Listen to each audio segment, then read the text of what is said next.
Hey everyone, Peter Zeihan here, coming to you from a very foggy Colorado. It is the 16th of February, and the news today is that Russian prison authorities have announced the death of Alexei Navalny, who was a political prisoner who had the audacity to criticize Vladimir Putin and run for office long ago, years ago, and has been in prison ever since.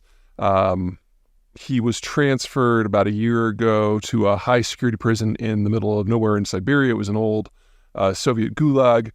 This is basically where the Russian government sends people when they want them to die because it's cold, it's brutal, there's no heat, and medical service is deliberately denied. So the idea that he's dead is not exactly a shock. The Russian government very well could have actually executed him and no one would know. Now, back in 2021, the Biden administration said the death of Navalny would trigger a collapse in international relations that would really punish the Russians. But since then, the Russians have launched a war and killed a couple 100,000 people in Ukraine. So pretty much all of these stops that could be pulled out have been pulled out. And about the only way to punish the Russians now would be to send a lot more weapons to Ukraine or to do an outright block of all of their energy exports, neither of which on the moment, for a mix of political and economic reasons, are on deck. So I don't want to say anything weird like, the Russians are going to get away with this because there's a lot going on, but don't expect any sort of tactical response from the Americans in general or the West. Now, before anyone gets to crying about this, a couple things to keep in mind. Number one, Russia's not a democracy. It hasn't really been a democracy in over 20 years. So even if Navalny was allowed to continue to be part of the political conversation in Russia, it's not like he has any chance of changing policy. He was more of a personal annoyance to Putin and nothing more. There are other people within the ruling party who have decided to run for presidency against Putin on a very nationalist ticket, but just be opposed to the war, and they're not being allowed to participate either. So it really doesn't matter. It's something that pro-democracy activists in the West get really excited about because he's a name that more people know, but he was never going to have any influence. Second, careful what you wish for. Navalny may have been a nicer guy than Putin because, low bar, but he was just as nationalist. And his biggest criticism of the Ukraine war wasn't that it was happening, but it just wasn't being prosecuted very well. People forget that the strong predilection among Russians is to continue the war. They just don't want to be part of it personally. The idea that Russia needs to expand its borders in order to survive is not one that is particularly debated in Russia. It's generally been their security policy for 400 years, that as long as your external borders are flat and open, you're not safe. So you have to go through Ukraine to get to Romania and Poland and the rest. Now, of course, that's bad for Romania and Poland and the rest, but the Russians are not misreading the map. And unfortunately, that gets wrapped up in the political discussion so that folks like Navalny appear more important than they really are. So, I feel bad for the guy and his family, but we were probably always going to get here.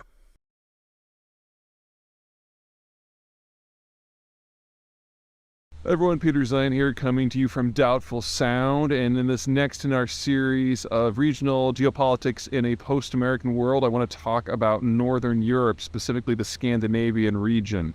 Now, this is an area that has been fractured by history. You've got islands, you've got peninsulas, you've got de facto city-states, but while they have been powerful in the past, they've kind of been sleeping for the last 300 years. And during the Cold War and the post-Cold War era, it's been fractured into a number of different governments. But I think the best way to think about this is not so much a collection of countries, but a family of Vikings who are getting to know each other again. The original Vikings were the Danes and the Swedes, who basically went off, raided and pillaged, and founded little trading depots everywhere that they went, and some of those depots eventually rose to become significant countries in themselves. Think of Riga in Latvia, or Oslo in Norway, or Reykjavik in Iceland. But by the time we get to the modern era, they have been broken into different spheres of influence. In the post-Cold War environment, however, especially now with the Ukraine war happening, we're seeing a changing of fortunes as these countries are rediscovering each other. And we're already in an environment where a lot of them consider themselves so familial that they already have a lot of joint embassies around the world. But if there's one thing they're all concerned about, it's Russia. Denmark is the last country approaching the Baltic Sea, so that if the Russians ever make a bid to get into the open ocean, they go by them. The Norwegians control the northern coastline, so they know the North Point is something they're responsible for. Estonia, Latvia, and Lithuania used to be Russian colonies under the Soviet period, and Sweden is a mid-sized power that was ultimately smashed by Russian power 3 centuries ago, and only recently has kind of emerged, whereas Finland was both a Swedish territory and a Russian territory based on which time frame you're looking at, and only really became independent in a traditional sense in the last decade or so as it's broken away from its Finlandization programs, which were basically a way that the Soviets used to crush Finns' strategic autonomy. What we're seeing now is this whole cluster of countries coming back together all on the same side of the same geopolitical orientation, no longer fractured by other powers, with Sweden absolutely being the center weight of all of it. It's probably best to think of most of these countries not so much as countries, but as cities that just happen to own another swath of territory. So in the case of, say, Riga or Copenhagen or Oslo, over half, in fact, almost 3/4 of the population is in that one city, and the rest of the territory just kind of hangs on. Sweden is the exception. I mean, yes, Stockholm is by far the largest, but it actually has a populated zone in the south that is agricultural. There are a number of cities going up and down the Baltic Sea coast. And so it is arguably as powerful, if not more powerful, than all of the others put together. And now that Sweden is emerging from its traditional neutrality and starting to write its own security policies, it is going to be a major force to be reckoned with. A couple things about this region to keep in mind. Number one, it is very, very naval. Because of the Baltic Sea, because of the Gulf of Bothnia, this is a zone that if they're going to survive, they have to do so in the context of having a powerful navy to keep potential rivals at bay. And that means, number two, it's actually fairly easy for them to partner with other powers from out of region, assuming for the moment that those other powers are also naval. Because if they were to partner with, say, the French or the Germans, who are primarily land powers, these countries would see themselves overwhelmed. They're just not big enough. Sweden doesn't even have 10 million people versus, say, France is roughly 60. The whole region put together can't add up to a France, much less a Germany. But if you bring in the United Kingdom, you've got a very different sort of power dynamic. The United Kingdom, like the Swedes, like the Danes, like the Estonians, really doesn't want to see a single large mega power emerge in the Eurasian or the European space, because that would be a threat to their naval independence. And so the Brits have always gotten along spectacularly with all of the Scandinavians, and now that the Swedes and the Finns are ditching neutrality, the partnership between London and these places is very strong. To a lesser degree, the United States is in the same place. Now, the United States overall is looking to slim down its security commitments moving forward, but it doesn't take a lot of cooperation between the Americans and, say, the Finns and the Swedes and the Norwegians in order to achieve some outside outcomes, because all of the Scandinavians just want to maintain independence, which means they're always going to be to a degree hostile to anything that happens in Moscow and to a lesser degree continental Europe. That means for a very small price, the United States can really achieve some outsized outcomes working through some very capable partners. So we should start to think of the relationship between the Americans and the Baltics and the Norwegians and the Scandinavians, however you want to define the cluster, as very similar to the American relationship with Australia. A powerful, creative ally that punches above its weight, that's going to do its own thing for its own reason, but which dovetails with American power moving forward. All right, that's it from me. Catch you guys next time.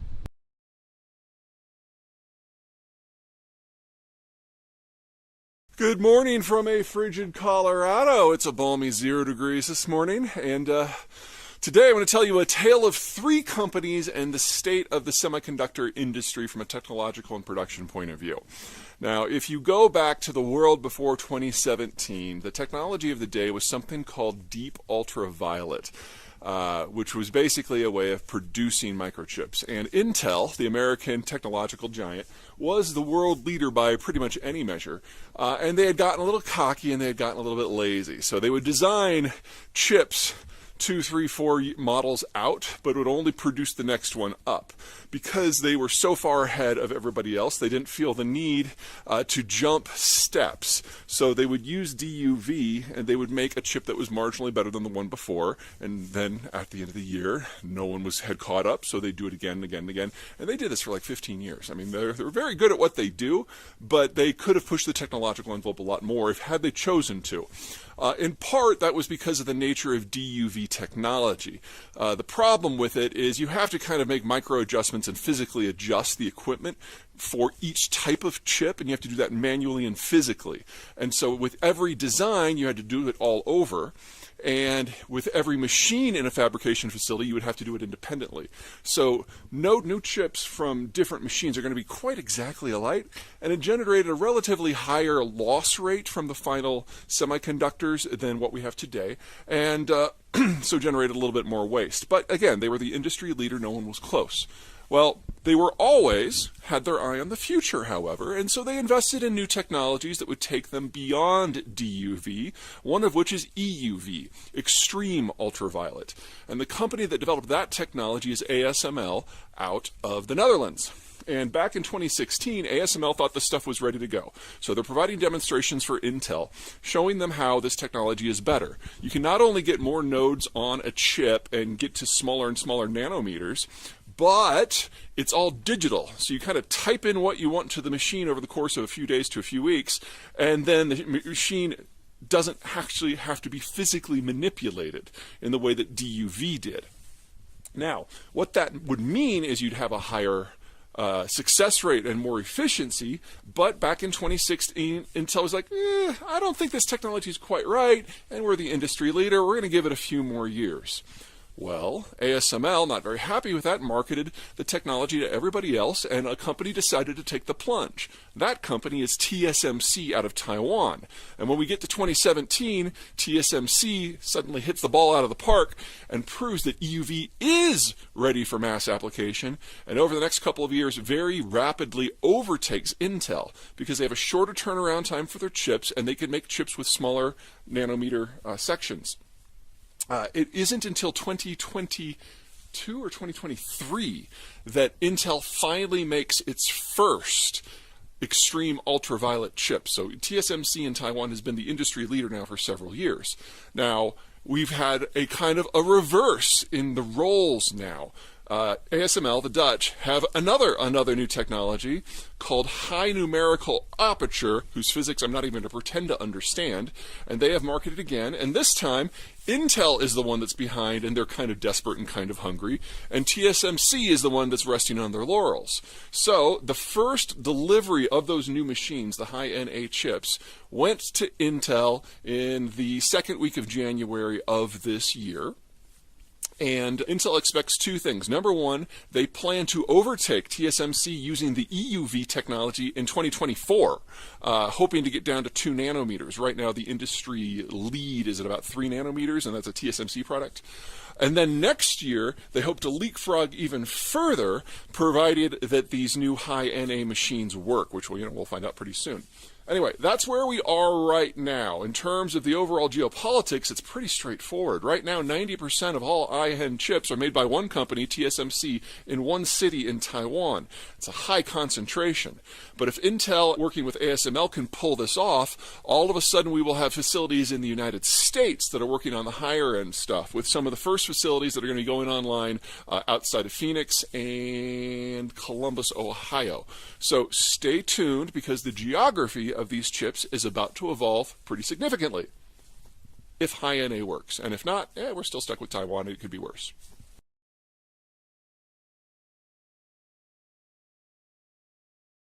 Hey everybody, Peter Zeihan coming to you from Colorado, where we're about to get another 6 inches of snow.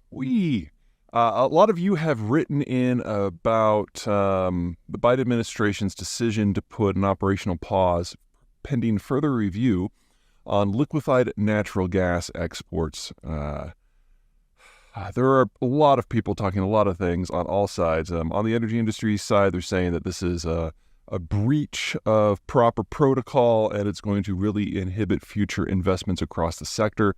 And on the environmentalist side, they're talking about how this is the end of that sector altogether, and they're dancing and singing Kumbaya.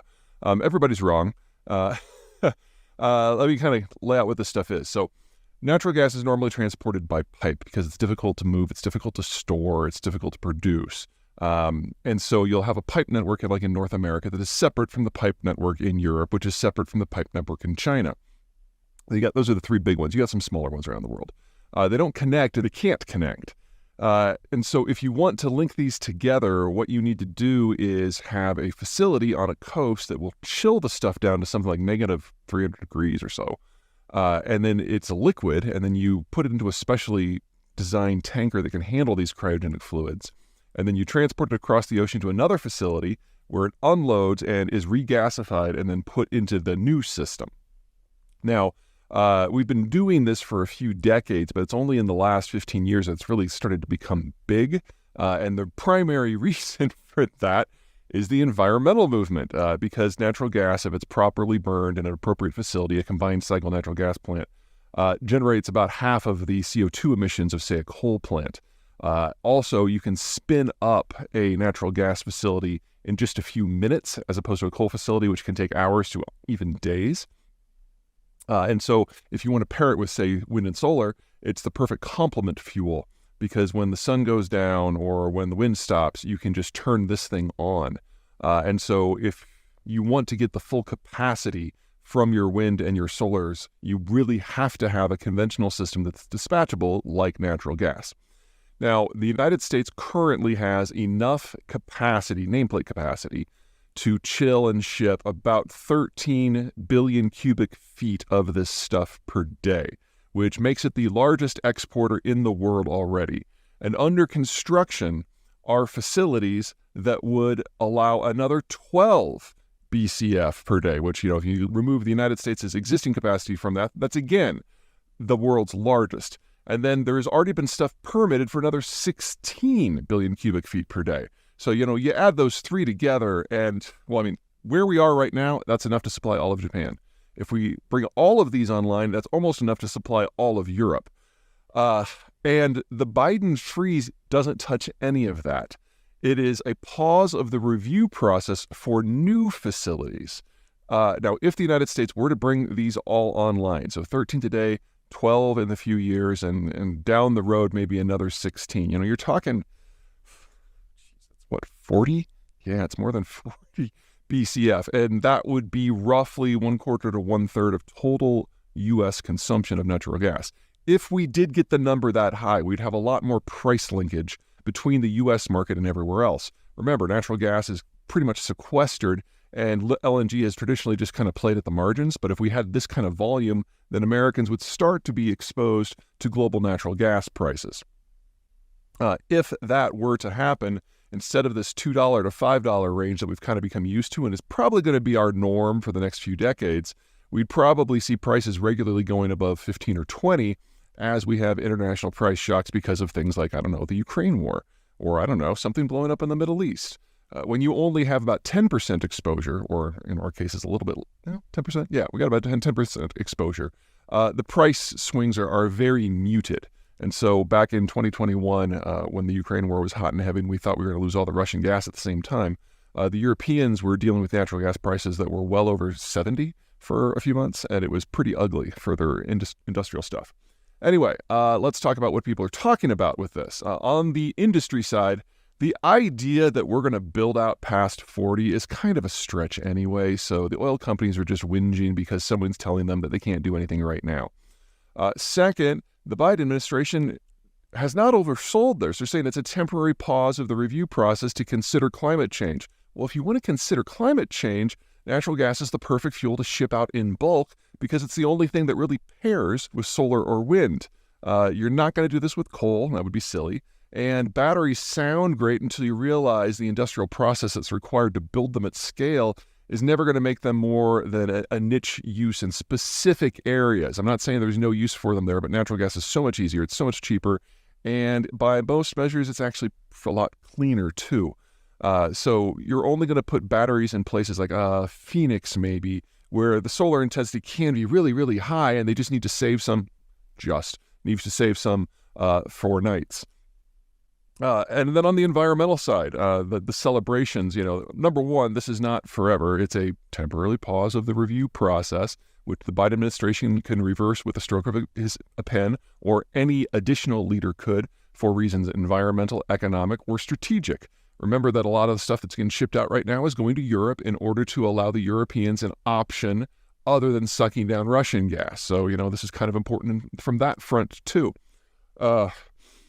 So everyone's kind of making a really big deal out of it, but I think the thing that is most hilarious is that the Biden administration has found a way, again, to satisfy the environmental activists without actually changing the system. This is very similar to what he did when he came into the presidency and he put a moratorium on fracking on federal lands, and everyone was all wailing and gnashing their teeth on one side and screaming bloody delight on the other side.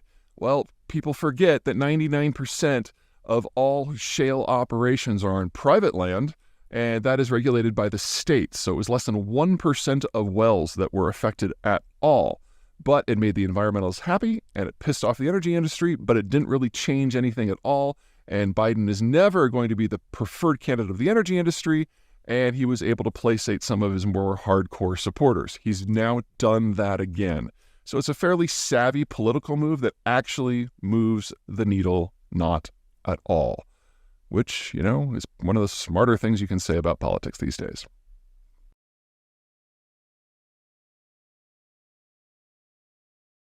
Hey everybody, winter is here. I'm coming to you from Eastern Washington, and today we're going to talk about winter in Texas.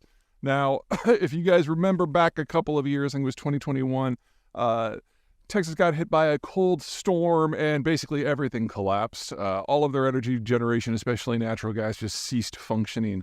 And 200 people died over the course of a couple of weeks because of the lost electricity. That has not repeated with this cold front, even though by many measures in most parts of the state, temperatures got a little bit lower. So 5 things are different now compared to what happened back in 2021. First of all, while it did get as cold or even a little colder, the cold snap wasn't quite as long. It didn't last like the 2.5 weeks like it did last time, so the system wasn't put under as much long-term stress. But the bigger issues have to do with organizational and structural changes that the Texans have implemented. The big driving factor for things on the legal side and the regulatory side was Governor Abbott, who had spent a lot of time before 2021 making fun of California for their rolling brown and blackouts, because they just have a horrible grid and a horrible energy system. And then, of course, in Texas, you had 200 people die, so he was personally motivated to make some changes. And he pushed them through the legislature, which forced the regulatory structures in Texas to adjust. And the biggest part of those changes affected the natural gas industry. So Texas, before 2021, didn't have its natural gas system winterized at all. And there's a lot of water vapor that comes up as a byproduct of natural gas production, and a lot of time it's in the gathering pipes. So what would happen when we got to sub-freezing temperatures is that water vapor would condense into liquid and eventually condense into ice and then clog the pipes. So the entire system across especially northern Texas and the Dallas area froze up, and so there was no fuel to burn to do everything else. For political reasons, Abbott blamed the wind industry because, the wind did stop going, but it was mostly natural gas that carries the backbone of power generation in Texas, and that is what failed most spectacularly. So in order to get things going, they actually had to waive almost all of their safety regimens and regulations, and people were going out with acetylene torches to manually melt the pipes. And of course, natural gas is flammable and explosive, so we were kind of lucky that didn't get completely out of hand. Anyway, this time around, the changes in regulations forced producers across Texas to actually implement some of the best winterizing technologies that we had back in the 1960s. And the Texas grid now is on par with where Arkansas, Oklahoma, and New Mexico were about 1975. So, this is some really basic stuff when it comes to things like insulation. Anyway, it was more than enough to make a difference. Okay, so that was the first big structural change. The other big structural changes had nothing to do with regulation. It's just how things have evolved. So the new turbines, wind turbines that the Texans have put up are more than 200 feet taller than the ones that were up 3 years ago. And that means they reach higher, they tap stronger air currents that are more reliable. So even though the wind did drop, we didn't see nearly the drop off in power generation capacity because the physical structure is now different. Second, Texas has put up a whole lot of solar. And when these winter storms come through Texas, usually what you get is a lot of wind, a lot of freezing rain, maybe some snow. And then once they blow through, it's cold, but it's clear. And so when you have temperatures in the 20s, solar doesn't really care what the temperature is unless it's like crazy low or crazy high. So solar was generating near record energy for the time of year. So you had two different streams of energy coming into the electrical system that they didn't really have last time, and their baseload system with natural gas worked a lot better than it did. This sort of change is the sort of thing we're going to see in some way across not just Texas, but the entire country and the eventual world. We're seeing more and more wind and more and more solar, and it doesn't always go right the first time. And we discover that meshing these systems together is more problematic than kind of the breezy things that the Greens say.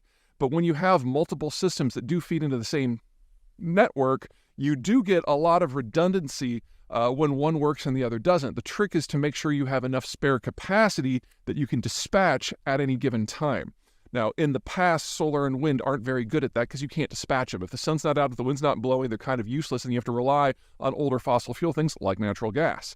But what we're seeing in Texas specifically is that we're already seeing turbines that are 800 meters tall. And in the next year or two, we're going to be pushing the kilometer tall barrier. And again, stronger currents, more reliable, used for baseload. So I don't mean to suggest that all of these problems when it comes to storms and interruptions are going to go away. But as the technology evolves, we're getting better able to adapt and having a little bit more insulation on the backside as well. That's it from me.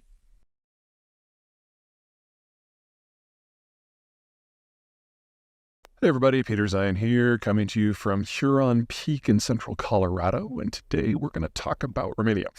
Romania is one of those middle powers that kind of has been dealt a bad hand. It's got a good chunk of land in the lower Danube, and it's bracketed by the Carpathian Mountains, but it's not quite big enough to kind of stand up to the neighbors. So it's got these three access points, really. You've got the Vienna Gap to the northwest that allows access to the northern European plain. You've got the Bessarabian Gap to the northeast, which allows access to what I call the Eurasian Hordelands. And then down south, you've got the Balkan Mountains that pinch off access to the Sea of Marmara region. Now, the northern European plain, the Hordelands, and Marmara are all capable of supporting absolutely massive powers that have dominated history as long as it's been recorded. And Romania is kind of stuck in the middle. It has access to all three of them, but could never generate the sort of military force that is necessary to punch out beyond those gaps and do anything meaningful.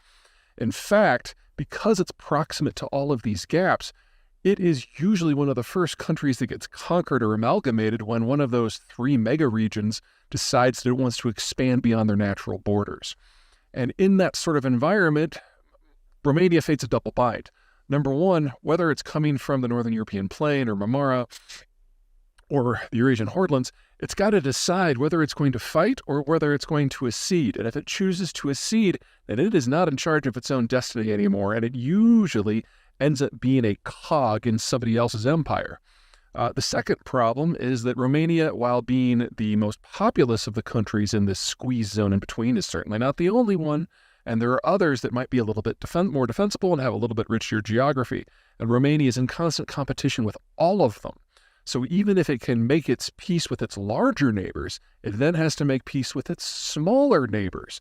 Some, like Bulgaria, it usually gets along with pretty well. Others, like Serbia, are touchy, but probably the biggest problem of all of them is Hungary. Two problems here. Number one, Hungary has a little bit more defensive of a geography than Romania, so it has a little bit longer history in terms of being an independent power.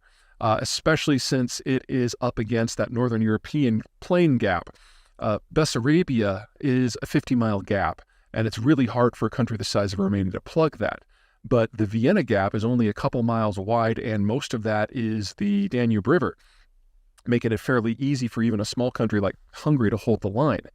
That means that Hungary and Romania are the two countries that tend to find themselves fighting more often than even the major powers that are in the lands beyond. And if you want to go just back to the Cold War, there were these delightful stories that came out at the end about how, yes, we were in a Cold War of the West versus the Soviet Empire, But within the Soviet Empire, the Hungarian and the Romanian intelligence services were duking it out behind the scenes while they were technically on the same side. Now, looking forward, the Romanians have some decisions to make. They know that the European system is of limited duration. They know that it's in demographic decline, and they know that there's going to be a fight for the region once again, just like there has in every age of their history that has been recorded to this point. Until very recently, they were convinced that when the Russians came again, they'd have to cut a deal, that they wouldn't have a choice. But the Russians are doing so poorly. In Ukraine, the Romanians are starting to entertain the possibility that there might not even be a major power on the other side of the Bessarabian Gap again. And that means that the other regional power that they would probably have to cut a deal with, Turkey, becomes a lot more digestible. Turkey's an up-and-coming power. The relations with the Romanians going back centuries have been pretty good. They've been excellent since the Cold War, maybe a little cool, but certainly professional. And if the Romanians are entering a world where the Russians are no longer a strategic factor, but Turkey is, then that's a partnership. That's not vassaldom. And that could potentially spell the greatest chapter in Romanian history to date. There are plenty of caveats in that statement. Romania has among the world's worst demographies. They are one of the top 10 countries in the world for using abortion as a birth control method, and they're among the worst demographic structures in Europe. They're going to have to find a new economic model, and they're going to have to figure out what happens post-EU and maybe even post-NATO. These are all big questions, but the fact that they've got a rising partner in Turkey right next door, but not directly adjacent, Bulgaria's in the way, that's a pretty good setup. All right, that's it. Take care.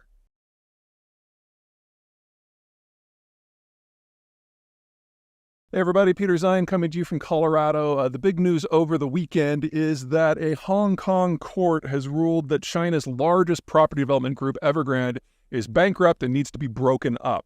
This is something that the Chinese government has spent a lot of effort on the last 2 years not happening because, well, let me give you a little backstory. So there's two big things that dominate the Chinese economy. The first is something I call hyper-financialization, the idea that the government both de facto confiscates the savings of the citizen population so it can only go into projects funded by Chinese state banks, as well as massively expanding the money supply to a tune of like almost triple what we have here in the United States in order to make sure that there is plenty of cash sloshing around in the system so that banks can loan anything in any amount at low terms to anyone at any time. Because if they can do that, they can expand, and hire. And people who have jobs don't go on long walks in large groups together. It's a public stability, political control approach to finance. It's not about profit. It's about throughput, because throughput requires a lot of bodies. Anyway, that's the goal. In that sort of situation, you get two things. Number one, you get companies like Evergrande who gorge on all this bottomless supply of debt to build, even if there's no demand. Second, you get a population who knows that their private savings is almost worthless because the Chinese government is forcing them to keep it in the state banks. And they want to put it into a hard asset that preferably the state can't control. And if they can't get their money out of the country, then the next best thing is a hard asset in the country, which typically is property. So you get people pooling their private savings in order to buy condos.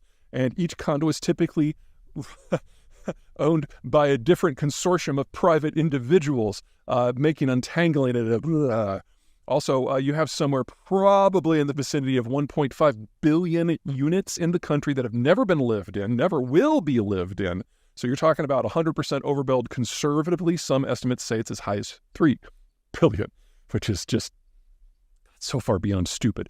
Anyway, Evergrande going down means that their debts aren't going to be serviced anymore, and the physical assets they have are going to be parceled up, and foreign investors are going to be coming in and seeing what bits that they can get.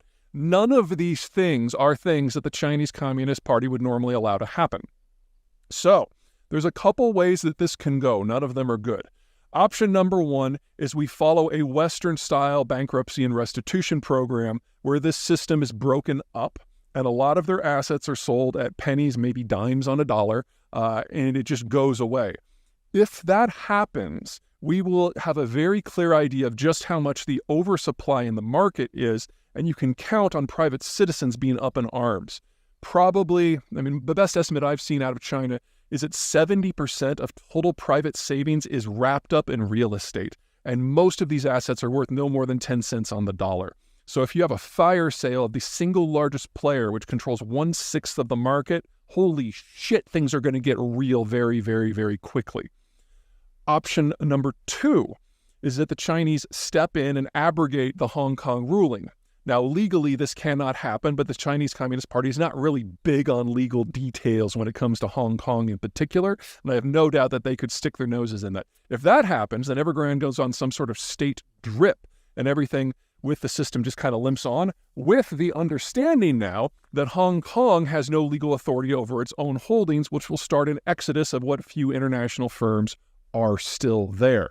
Regardless how this goes, don't expect anything in the market to get better. This is not like, say, the TARP program that the United States put into place back in 2008 at the bottom of the subprime crisis, which kind of froze the market and put a floor under things and allowed for reforms and economic growth to eventually heal the damage of the subprime crisis. No.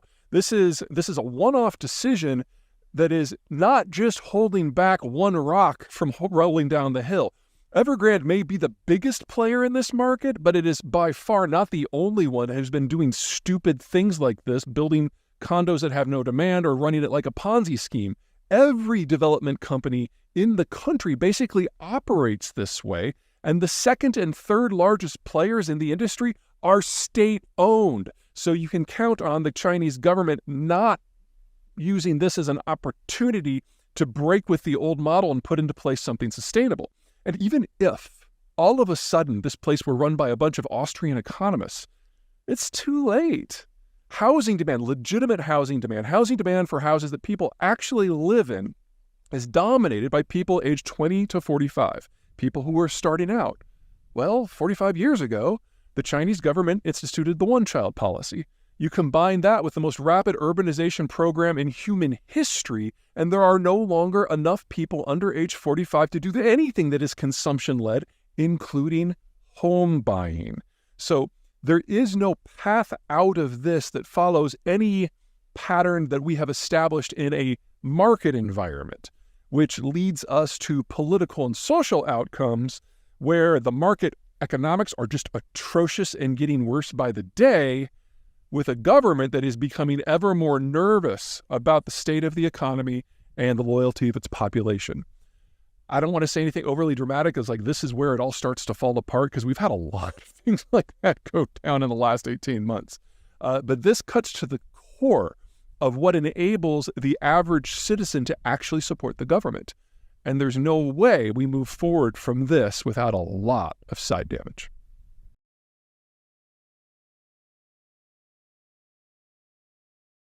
Hey everybody, Peter Zeihan here, coming to you from a chilly day in Delray Beach, Florida. Well, chilly for Florida. It's like 50.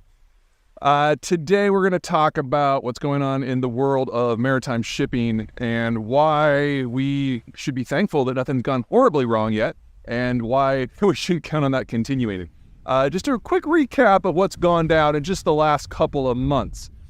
We've got Ukraine taking accurate potshots at Russian energy facilities on the Baltic Sea at a place called Ust-Luga and on the Black Sea at a place called Tuapse.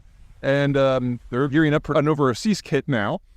We've got a drought in Panama, which based on whose numbers you're using and whether you're going by value or tonnage has reduced the throughput of the Panama Canal by somewhere between 1/3 and 2/3.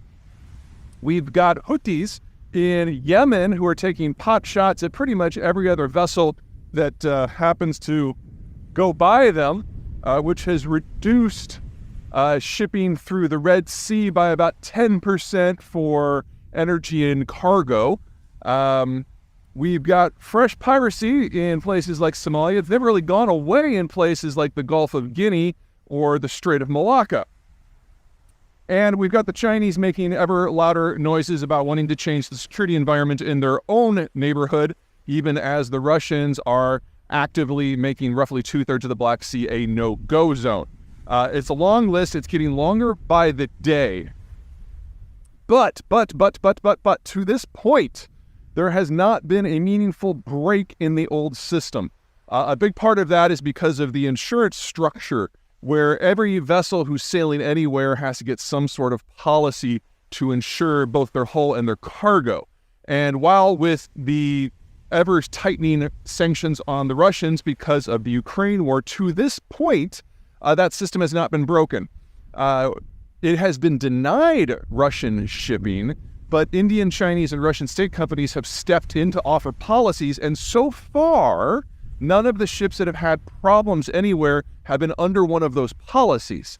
So what has happened is we've got this dual system where we have the normal world where the Americans and especially the Europeans are providing the insurance for most of the shipping, when you've got this ghost fleet that's developed, mostly older vessels that were about to be decommissioned, that have been brought back and given a new lease on life as second-rate cargo haulers, especially for liquids, where they have a Chinese, Indian, or Russian insurance policy.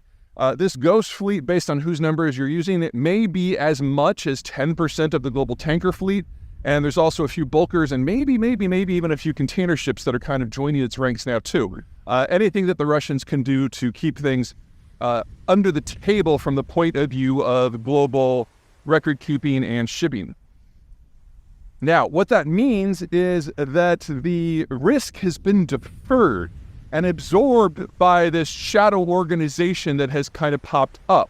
We're now in a situation where we're kind of in a holding pattern, where we're kind of waiting for like a real, actual disruption to happen. Because so far, no real country has targeted any sort of shipping. It's not like the Japanese and the Chinese have started trying to block each other. The U.S. is still using its naval power to patrol the oceans where it can, and the biggest beneficiary of that system is none other than China.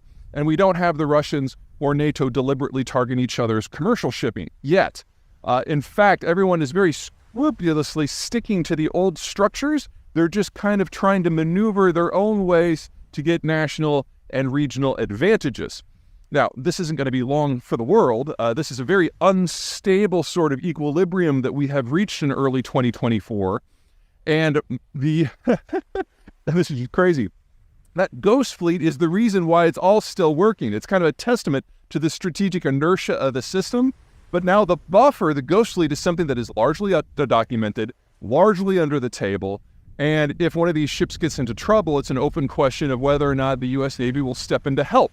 All of these are unknowns, which means as soon as that happens, a ghost fleet ship gets into trouble or a real country starts taking shots at another country's shipping, we don't just lose that buffer, we lose all of the insulation that we've managed to build up in the last 2 years, and we get a very quick breakdown much faster than we would have otherwise. Now, based on what happens geopolitically, this could all go any number of directions. If the United States decides to take a shot at what the Iranians are doing in the Gulf, that obviously takes us one direction. The Chinese decide to do something in the South China Sea, that takes us another. If Ukraine accidentally hits an actual third-party vessel in some of its anti-Russian operations, it goes another. If the Russians board and capture somebody going to a Ukrainian fort, that takes another. We're on the edge. There's a lot of guns aimed at our heads right now. And it honestly, from my normal point of view, it doesn't really matter which way this goes. It all leads to the same end place, where long-range shipping is simply no longer viable. And shipping in general through dangerous areas is simply no longer viable. And the two biggest plays in the world that benefit from the current system are, ironically, Russian sanctions-busting oil exports, which have to sail all the way around Eurasia, and Chinese merchandise exports who have to do the same thing. Those are the longest haul plays out there, all going through dangerous zones. So when this cracks, we see those two things get hurt first, but they will be far from alone. Remember, East Asia is home to half of all manufacturing supply chain steps. There is no version of manufacturing in the world, especially when it comes to things like computing and electronics, where it works without that setup. And that requires global shipping to be safe. So we need to be prepared for the not too distant future when all of this just stops working. And we have to figure out a fundamentally new model that's probably going to be more based on regional trade rather than global. Okay, that's plenty for the day. Take care.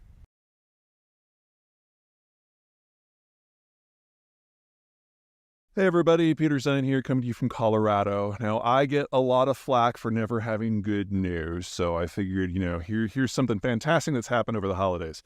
There's an organization called SunZia, which is a company that produces and transmits electricity, that has closed funding and started construction on what will be the largest green tech power generation system in the hemisphere, 3.5 gigawatts, which in electrical terms is huge.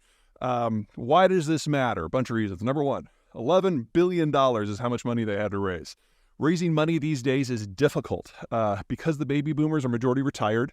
All of their capital and all their savings has been put into relatively static things like cash and T-bills. And so if you're trying to raise funding for anything, it's gotten a lot more expensive. In addition, unlike if you were to build, say, a natural gas power plant or anything that's fossil fuel-based, with those systems, fossil fuels, only about 1/5 the cost of your full life cycle cost for your facility has to be raised at the front end to pay for construction. But most of it is instead raised from fees when you're generating the power as you go. Instead, with green tech, 2/3 of the cost is up front because there's no fuel cost, but the upfront cost is much higher. So you're talking about 2/3 of the total value of the entire life cycle of the project has to be raised before day one. And so doing that at all is difficult now that capital costs have roughly tripled, but SunZia was able to pull it off. So number one, big achievement for the capital cycle. Number two, the size, 3.5 gigawatts, biggest in the hemisphere. If we are going to do the green transition, we need to increase the amount of power generated in the country by at least 50%. This is a nice little bite taken out of that. But from my point of view, if we're going to deal with the post-China world and expand the industrial plant to manufacture everything we need to expand it by another 50%. So regardless if you're green, if you're pro-development, or both, this takes us a significant step forward. We still need like another 500 of these steps, but we're going in the right direction. Okay, number three, what it is. It's wind, and it's in New Mexico. So wind, as a rule, is much more cost-effective than solar, in large part because every time the sun goes down, all those solar panels just become paperweights, whereas the wind blows at night. In addition, while we have had incremental improvements in the capacity of photovoltaic cells over the last 15 years, it's nothing compared to what has gone on with wind. It used to be that wind turbines were 100 feet tall. Well, this year we're going to have prototypes for ones that are 1,000 feet tall. Just massive, massive structures. And they generate more than an order of magnitude more power than the old ones do. And more importantly than their size is their height, because they're reaching wind currents that are far more stable and far stronger. And so we're seeing places in Texas, in Iowa, and now in New Mexico that are using some of these taller turbines to not just generate intermittent power, but baseload power. And that's one of the big problems with green tech. If the wind stops or the sun goes down, you're kind of out of luck and you have to switch to a more conventional system or a battery system, which is much more expensive. But if you are tapping a wind current that never stops, you can use it for baseload and avoid both of those problems. And that's part of the goal here for the SunZia project. But fourth, and I think most importantly, is that unlike almost every green tech project that we have done in the United States to this point, a huge portion of the SunZia project is transmission. They realize that there aren't a lot of people in New Mexico, and Albuquerque can only suck up so much power. And so this project includes massive transmission lines that go into Arizona and link into the network that goes into Los Angeles. And of the 3.5 gigawatts of power generation that they're anticipating, all but 0.5 gigawatt of it is for export to the Arizona and California markets. And the fact that this taps into the LA market is beyond awesome. I don't know how many of you have heard of California, but doing business there is almost impossible. Electricity demand is hardly encouraged, but in many ways, electricity generation is flat out illegal. A very heavy regulatory environment. The state is also very power hungry, and they import about 1/3 of their electricity because they've made it very difficult for producers to operate in their home state. Arizona is by far the single largest supplier they have. And every night when the sun goes down and all those panels that Californians built stop working, 10 gigawatts of fossil fuel power comes from Arizona across the border, flooding into the LA zone. The SunZia project will now be able to put roughly 3 gigawatts of power into that network. It doesn't solve it at a stroke, but it's a much more sustainable program from an environmental point of view than anything that we have right now. So, great step forward. One of the big things that we forget about in the wind and solar is not just the intermittency. It's just that not every place is sunny and not every place is windy, and most people don't live in those locations. So our best wind locations are the Great Plains, from eastern Montana, North Dakota, going down to the panhandle of Texas and West Texas. Our best solar zone is from Southern California going into West Texas as well. New Mexico is on the edge of that Great Plains region. Great wind potential, great solar potential. But there aren't a lot of people in that entire area. You got to wire it somewhere. And this is one of those projects that has managed to work out the details of crossing state boundaries, 2 of them, and getting power to where people actually live in Phoenix and Los Angeles. So we need many, many, many, many, many, many, many, many, many more of these for this to go. But the fact that we have our first really big one that's already started construction, first power is expected in 2026, it's a great start.